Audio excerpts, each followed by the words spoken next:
Hello students, we met you again. Welcome to my channel. आइए आज हम आप लोग को बायोलॉजी में किसके बारे में बताने वाले हैं। तो आज हम आप लोग को बायोलॉजी में सेल के बारे में स्टडी कराने वाले हैं, जो आप लोग के लिए बहुत ही इम्पोर्टेंट रहने वाला है।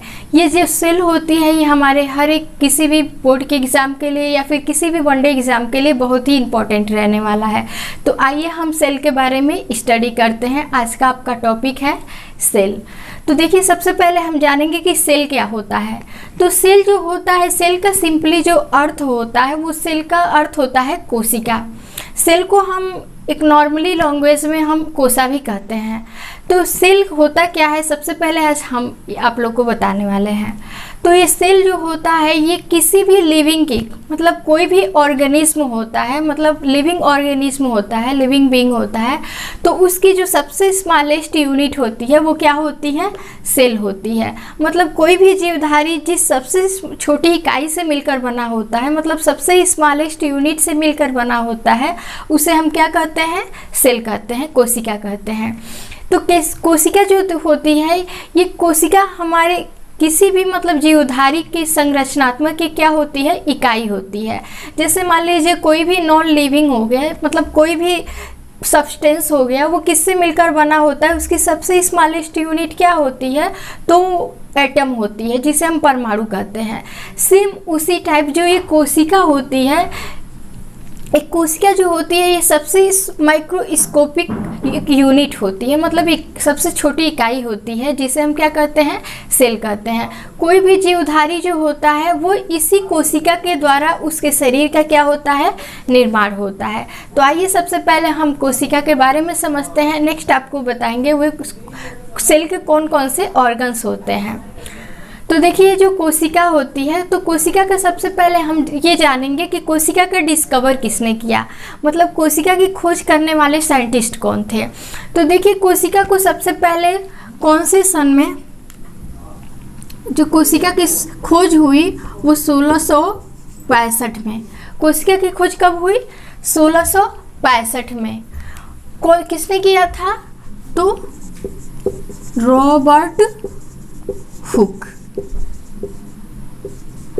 रॉबर्ट हुक नामक साइंटिस्ट ने से कोशिका की क्या किया था, खोज किया था। और कौन से सन में, तो 1665 में। अब देखिए, फिर रॉबर्ट हुक ने क्या किया, कोशिका की खोज किया कहाँ पे था, तो रॉबर्ट हुक ने कोशिका की खोज वुड कॉर्क में किया था, मतलब लकड़ी के टुकड़े में, छाल में किया था। कोशिका की खोज लकड़ी के छाल में हुई थी। और किसने किया था, रॉबर्ट हुक ने। कौन से सन में किया था, तो 1665 में। अब देखिए, नेक्स्ट हम आप लोग को बताने वाले हैं कि ये जो कोशिका है ये कोशिका होती कैसे है। तो ये कोशिका जो होती है सेम लाइक देखा जाए तो जैसे मधुमक्खी का छत्ता होता है, सेम उसके जैसे इसका स्ट्रक्चर दिखाई देता है। तो देखिए, सबसे पहले रॉबर्ट हुक ने कार्क के टुकड़े में कोशिका के क्या किया था, खोज किया था। जब उन्होंने माइक्रोस्कोप से देखा था तो उन्हें मधुमक्खी के छोटे छोटे कोष्ठ छत्ते नुमा संरचना दिखाई दिया, जिसका नाम क्या रखा, कोशिका रखा। अब देखिए, नेक्स्ट जो है ये कोशिका जो है, कोशिका के बारे में डीपली स्टडी किया था रॉबर्ट हुक ने, इसलिए इन्हें फादर ऑफ साइटोलॉजी भी कहा जाता है। अब देखिए, अब ये कोशिका का डेफिनेशन क्या होता है, कोशिका का डेफिनेशन क्या होता है, तो सिंपली हम जो बोल सकते हैं कोशिका के बारे में, तो कोशिका जो होती है हमारे शरीर की, मतलब किसी भी जीवधारी के शरीर की सबसे छोटी संरचनात्मक और क्रियात्मक क्या होती है, इकाई होती है। तो सेल का डेफिनेशन हम सिंपली क्या बोल सकते हैं, cell is a structural and functional unit of our body. Cell का डेफिनेशन हम सिंपली में क्या बोल सकते हैं, cell is a structural and functional unit of our body. इसका अर्थ क्या होता है कि कोशिका किसी भी जीवधारी की सबसे छोटी मतलब सबसे सूक्ष्म संरचनात्मक तथा क्रियात्मक क्या होती है, इकाई होती है। अब देखिए, ये जो कोशिका है, जैसे मान लीजिए कोई भी पदार्थ होता है जिस सबसे छोटे कण से मिलकर बना होता है वो क्या होता है, एटम होता है। सेम इसी के तरह से देखा जाए तो ये जो कोशिका होती है ये भी हमारे शरीर की देखा जाए तो सबसे एक छोटी क्या होती है, यूनिट होती है। मतलब हमारे शरीर के सबसे क्या है, माइक्रोस्कोपिक मॉलिक्यूल है, मतलब सबसे सूक्ष्मतम कण है। अब देखिए नेक्स्ट जानेंगे कि ये जो कोशिका है, तो कोशिका जो होती है ये एनिमल में हो या प्लांट में भी हो, मतलब जिस भी लिविंग में पाई जाती है उसमें इसका स्ट्रक्चर कुछ क्या होता है, डिफरेंट होता है। मतलब प्लांट सेल में जो सेल का स्ट्रक्चर होता है वो कुछ अलग होता है, डिफरेंट होता है। और नेक्स्ट देखा जाए जो एनिमल सेल होती है, तो एनिमल सेल में जो सेल का स्ट्रक्चर होता है कुछ प्लांट से क्या होता है, डिफरेंट होता है। तो आइए आज हम सबसे पहले एनिमल सेल के बारे में जानते हैं, नेक्स्ट आपको बताएंगे कि प्लांट सेल में कैसे होती हैं। तो देखिए सबसे पहले हम जानते हैं एनिमल सेल के बारे में। तो देखिए कोशिका का कुछ जो स्ट्रक्चर होता है कुछ इस तरह से होता है। कोशिका का स्ट्रक्चर कैसे होता है, कुछ इस टाइप का होता है। सपोज दैट ये क्या है, सेल है। तो देखिए सबसे पहले हम स्टार्टिंग से ये देखेंगे कि ये जो सेल होती है तो सेल के भी कुछ ऐसे ऑर्गन होते हैं जिसे हम सेल ऑर्गन कहते हैं। उनके भी कुछ अलग अलग क्या होते हैं, फंक्शन होते हैं, मतलब उनके भी अलग अलग कुछ कार्य होते हैं जिन्हें हम क्या कहते हैं, सेल ऑर्गन। और ये सेल ऑर्गन होता कहाँ है, तो इस सेल के अंदर जो भी ऑर्गन पाए जाते हैं उसी को हम क्या कहते हैं, सेल ऑर्गन कहते हैं।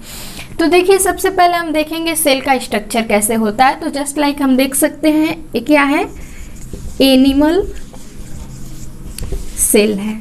ये क्या है, एनिमल सेल है।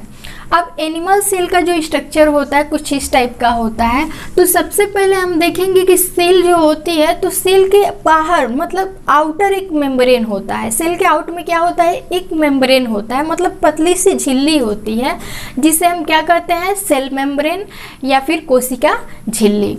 तो देखिए ये जो कोशिका है, कोशिका के बाहर जो सबसे पतला सा आवरण एक लेयर होता है, इसका काम क्या होता है कि ये कोशिका के जो इंटरनल ऑर्गन होते हैं, मतलब कोशिका के अंदर जो भी अंग होते हैं उसको ये सुरक्षा प्रदान करता है। जिस प्रकार हमारे बॉडी पे ये सेल जो हमारे बॉडी पे क्या होता है, स्किन का मेम्ब्रेन होता है, मतलब स्किन का लेयर होता है, ये क्या करता है, हमारे बॉडी को सेफ्टी रखने का काम करता है। सेम जस्ट लाइक ये कोशिका जो सेल का जो ये मेम्ब्रेन होता है ये भी वही काम करता है।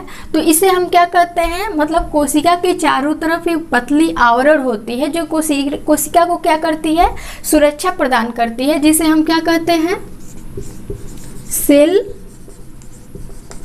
मेम्ब्रेन। इसे हम क्या कहते हैं, सेल मेम्ब्रेन। हिंदी में बोला जाए तो इसे हम क्या कहते हैं, कोशिका झिल्ली। मतलब ये कोशिका के बाहर जो सबसे पतला आवरण होता है इसे सेल मेम्ब्रेन भी कह सकते हैं और कोशिका झिल्ली भी कह सकते हैं। अब देखिए नेक्स्ट आपका है जो सेल मेम्ब्रेन होती है। तो सेल मेम्ब्रेन के अंदर क्या होते हैं, कुछ ऑर्गन होते हैं, मतलब सेल के अंदर कुछ क्या होते हैं, ऑर्गन होते हैं। तो देखिए सबसे पहले हम देखेंगे कि ये सेल मेम्ब्रेन होता है, इस सेल के अंदर भी कुछ क्या होते हैं, लिक्विड फ्लूइड होते हैं, मतलब तरल द्रव्य पदार्थ होते हैं। तरल पदार्थ जो होते हैं उन्हें हम क्या कहते हैं, तो उन्हें कहते हैं साइटोप्लाज्म। साइटोप्लाज्म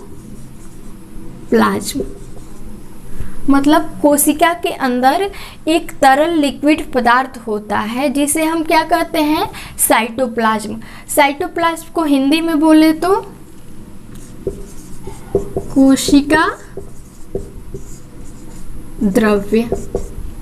कोशिका के अंदर जो तरल पदार्थ होता है लसलसा और चिपचिपा सा होता है, जैसे कि गम टाइप का हम लोग लिक्विड देख सकते हैं, उस लसलसे और चिपचिपे पदार्थ को हम क्या कहते हैं, साइटोप्लाज्म, मतलब कोशिका द्रव्य। अब ये कोशिका द्रव्य क्या होता है, तो ये कोशिका द्रव्य जो होती है ये क्या काम करती है, मतलब इस सेल के अंदर जितने भी ऑर्गन होते हैं, सेल ऑर्गन होते हैं, उन सबको एक दूसरे से कनेक्ट करने का काम करती है। ठीक है। मतलब इसी साइटोप्लाज्म के अंदर जो लसलसा और चिपचिपा पदार्थ होता है, जो साइटोप्लाज्म हम कहते हैं, उसी के अंदर ये सारे सेल के ऑर्गन जो होते हैं एक दूसरे से क्या होते हैं, चिपके रहते हैं, ताकि वो बाहर इधर उधर नहीं जा सके। जस्ट लाइक जैसे देखिए ये क्या होता है, तरल पदार्थ होता है लिक्विड जैसे, जिसे हम क्या कहते हैं, साइटोप्लाज्म होते हैं। अब देखिए नेक्स्ट आपका है जो सेल के सबसे मिडल भाग होता है, जो सबसे बीचों बीच भाग होता है,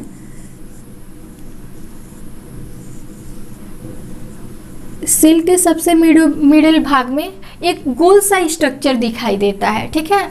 इस गोल सा स्ट्रक्चर को ही हम क्या कहते हैं, न्यूक्लियस कहते हैं। इस गोल से स्ट्रक्चर को क्या कहते हैं, न्यूक्लियस कहते हैं। ये कोशिका के सबसे बीचों बीच भाग में क्या होता है, पाया जाता है। अब देखिए ये न्यूक्लियस होता क्या है, तो न्यूक्लियस को हम हिंदी में क्या कहते हैं, केंद्रक। इस न्यूक्लियस को हम हिंदी में क्या बोलते हैं, केंद्रक। अब देखिए ये जो केंद्रक होता है, तो केंद्रक का फंक्शन क्या होता है सेल में, तो ये जो केंद्रक का जो होता है, न्यूक्लियस होता है सेल के अंदर, ये सेल के जितने भी ऑर्गन्स होते हैं उनके हर एक फंक्शन को क्या करता है, कंट्रोल करने का काम करता है। मतलब जैसे मान लीजिए कोई भी चीज़ होता है, मतलब जिस अन्य चीज़ों को क्या करता है, नियंत्रित करता है, उसी तरह ये जो सेल के अंदर जो न्यूक्लियस होता है, ये सारे सेल ऑर्गन्स को क्या करता है, कंट्रोल करने का काम करता है। मतलब जिस अकॉर्डिंग ये चाहता है उसी अकॉर्डिंग ये सेल क्या करते हैं, अपना फंक्शन करते हैं, और कोई भी एडवांस फंक्शन करने पर सबको क्या करता है, कंट्रोल करता है। इसलिए न्यूक्लियस को हम सेकेंड नेम से क्या करते हैं, क्या जानते हैं, तो न्यूक्लियस को सेकेंड नेम से हम क्या, कंट्रोल रूम के नाम से भी क्या करते हैं, जानते हैं। न्यूक्लियस को क्या कहते हैं, कंट्रोल रूम, क्योंकि ये क्या काम करता है, सारे सेल ऑर्गन को नियंत्रित करने का काम करता है, उनके हर एक फंक्शन को क्या करता है, कंट्रोल करता है। अब देखिए नेक्स्ट आपका जो है वो क्या है, माइटोकॉन्ड्रिया। नेक्स्ट क्या है, माइटोकॉन्ड्रिया। तो देखिए माइटोकॉन्ड्रिया का स्ट्रक्चर कुछ इस प्रकार से होता है,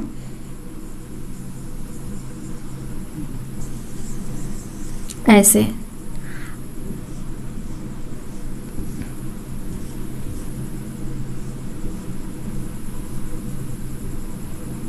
ये माइटोकॉन्ड्रिया है।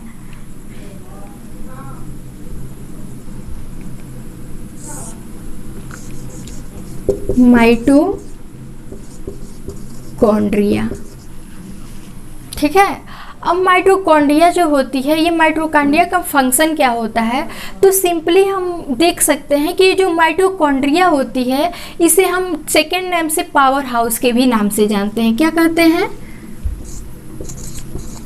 Power house. इस माइटोकॉन्ड्रिया का फंक्शन क्या होता है, तो देखिए जैसे कोई भी हम लोग मतलब वर्क करते हैं, कोई भी लिविंग बीइंग हो गया, जब कोई भी वर्क करता है तो उसके बॉडी से क्या होता है, एनर्जी लॉस होता है। एनर्जी का क्या होता है, लॉस होता है। वो एनर्जी हमारे शरीर में आती कहाँ से है, तो वो जो एनर्जी होती है ये माइटोकॉन्ड्रिया उसे क्या करता है, प्रोड्यूस करता है। मतलब हमारे शरीर में जो भी एनर्जी आती है उसको प्रोड्यूस, मतलब उसका उत्पादन करने का काम कौन करता है, तो ये क्या होता है, माइटोकॉन्ड्रिया होता है। ये माइटोकॉन्ड्रिया हमारे शरीर में ऊर्जा का उत्पादन करता है, जिसकी वजह से हम इसे क्या कहते हैं, पावर हाउस के भी नाम से जानते हैं, ठीक है। मतलब ऊर्जा गृह भी कहते हैं। अब ऊर्जा गृह कहते क्यों हैं, क्योंकि जो भी हम लोग फूड को इनटेक करते हैं वो फूड क्या होता है, लिक्विड फॉर्म में जाकर के सेल के अंदर जाता है, और सेल के अंदर जब क्या होती है, ऑक्सीजन क्या होती है, ऑक्सीडेशन की क्रिया होती है सेल के अंदर, तो वो फूड और ऑक्सीजन एक दूसरे से कनेक्ट में आकर के क्या करते हैं, माइटोकॉन्ड्रिया के अंदर एनर्जी बनाते हैं। वो एनर्जी जो होती है किस फॉर्म में होती है, तो माइटोकॉन्ड्रिया के अंदर जो एनर्जी होती है वो 3 फॉर्म में होती है। कौन कौन से, एएमपी, एडीपी एंड एटीपी। मतलब सिंपली हम देख सकते हैं कि माइटोकॉन्ड्रिया के अंदर जो एनर्जी होती है वो 3 फॉर्म में होती है, एएमपी, एडीपी और एटीपी।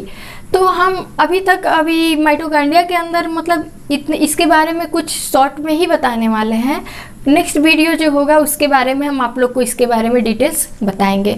तो बस इतना समझना है हमें कि जो माइटोकॉन्ड्रिया होती है ये एनर्जी प्रोड्यूस का काम करती है, मतलब ऊर्जा का उत्पादन करती है। और ये ऊर्जा का उत्पादन कैसे करती है कि जो भी हम लोग फूड लेते हैं और ऑक्सीजन लेते हैं, ये एक दूसरे के कनेक्ट में आकर के क्या करते हैं, माइटोकॉन्ड्रिया के अंदर कुछ कॉइन्स के जैसे, मतलब जो एनर्जी होती है वो कॉइन्स के रूप में क्या होती है, माइटोकॉन्ड्रिया के अंदर पाई जाती है। इसलिए हम इसे क्या कहते हैं, पावर हाउस कहते हैं, मतलब ऊर्जा गृह, क्योंकि हमारे शरीर में ऊर्जा का क्या करती है, उत्पादन करती है। अब देखिए नेक्स्ट आपका जो हो गया वो क्या है, कुछ इस तरह की संरचना होती है माइटोकॉन्ड्रिया के अंदर। क्या होती है, कुछ इस तरह से संरचना होती है। ये जो स्ट्रक्चर होती है इसे हम क्या कहते हैं, एंडोप्लाज्मिक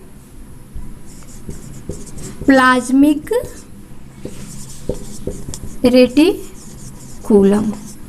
माइटोकॉन्ड्रिया के अंदर कुछ इस तरह से संरचना होती है जिसे हम क्या कहते हैं, एंडोप्लाज्मिक रेटिकुलम। अब देखिए एंडोप्लाज्मिक रेटिकुलम क्या होती है, तो ये जो एंडोप्लाज्मिक रेटिकुलम होती है ये क्या काम करती है, तो ये एंडोप्लाज्मिक रेटिकुलम जो होती है कुछ ऐसे सब्सटेंस का निर्माण करती है जो हमारे बॉडी में क्या करते हैं, कुछ स्ट्रक्चर करते हैं। जैसे मान लीजिए ये जो एंडोप्लाज्मिक रेटिकुलम होती है ये कुछ न्यूक्लिक एसिड का निर्माण करती है, ठीक है। तो ये जो मतलब कुछ ऐसे केमिकल को प्रोड्यूस करती है जो लाइसोसोम बनाते हैं, और यही लाइसोसोम जो होते हैं ये क्या करते हैं, कोई भी मतलब डेड सेल होती है उसको भक्षण करने का कार्य करते हैं। ये एंडोप्लाज्मिक रेटिकुलम हो गया। अब नेक्स्ट ऑर्गन आपका है जो ये एंडोप्लाज्मिक रेटिकुलम होता है, इस पे कुछ छोटी छोटी संरचनाएं दिखती हैं। एंडोप्लाज्मिक रेटिकुलम के ऊपर और केंद्रक के चारों तरफ ये क्या होती है, कुछ छोटी छोटी संरचनाएं क्या होती हैं, लगी रहती हैं। इन छोटी छोटी संरचनाओं को हम क्या कहते हैं, तो राइबोसोम कहते हैं,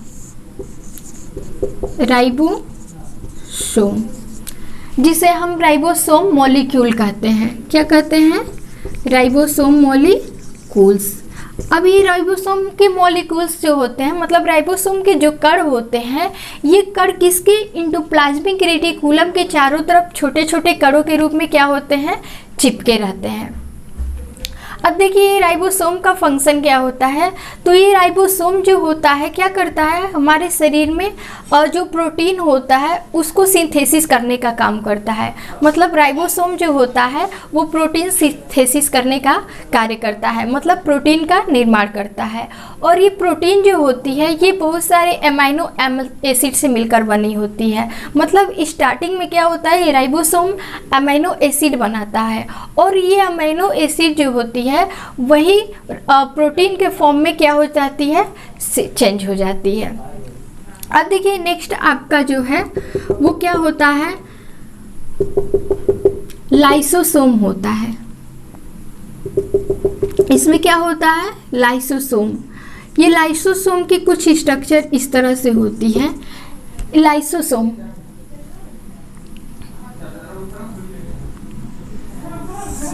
क्या होती है, लाइसोसोम, जिसे हम क्या कहते हैं, आत्मघाती थैली। लाइसोसोम को हम क्या कहते हैं, आत्मघाती थैली कहते हैं। दूसरा नाम जो है, सेकेंड नेम इसका है सुसाइडल बैग।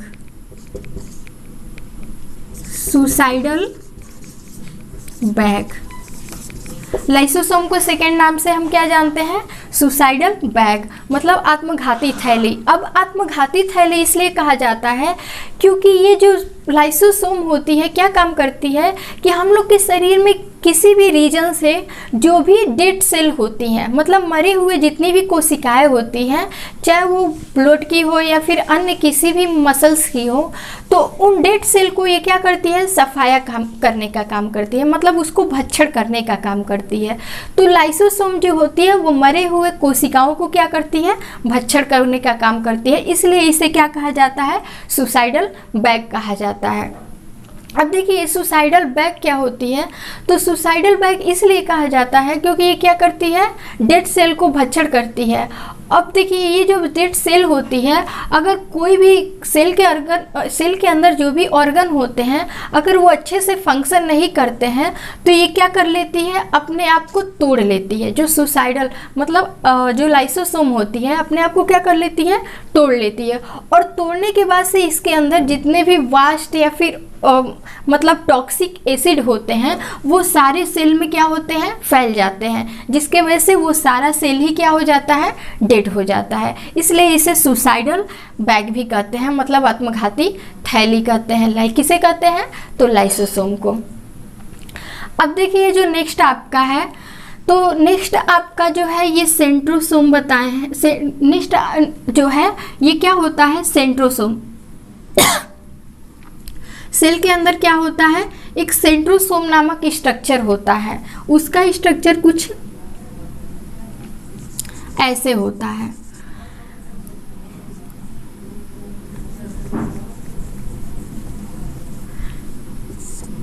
क्या कहते हैं, सेंट्रोसोम। सेंट्रोसोम को हम हिंदी में क्या कहते हैं, तारक काय। अब देखिए तारक काय का फंक्शन क्या होता है, तो ये जो तारक काय होती है उसका फंक्शन जो होता है ये क्या काम करती है कि हम लोग के शरीर में जितने भी सेल होते हैं उसको नए सेल के रूप में कन्वर्ट करने का काम करती है। मतलब सिंपली देखा जाए तो ये सेंट्रोसोम जो होती है वो सेल डिवीजन का वर्क करती है, फंक्शन करती है। मतलब एक सेल से जो नए सेल बनती है वो किसके कारण बनती है, तो सेंट्रोसोम के कारण। मतलब सेल डिवीजन, कोशिका विभाजन जो होता है वो तारक काय के द्वारा होता है। और ये मतलब इम्पॉर्टेंट देने वाला फैक्ट है, मतलब ये ध्यान देने वाला फैक्ट है कि ये जो सेंट्रोसोम होती है वो ओनली सिर्फ किस में पाई जाती है, तो एनिमल सेल में पाई जाती है, केवल जंतु कोशिका में पाई जाती है। तो ये रहा आप लोग का सेल के बारे में कुछ नॉलेज। अब मिलेंगे एक नए वीडियो के साथ नेक्स्ट वीडियो में। तो थैंक्स फॉर वाचिंग।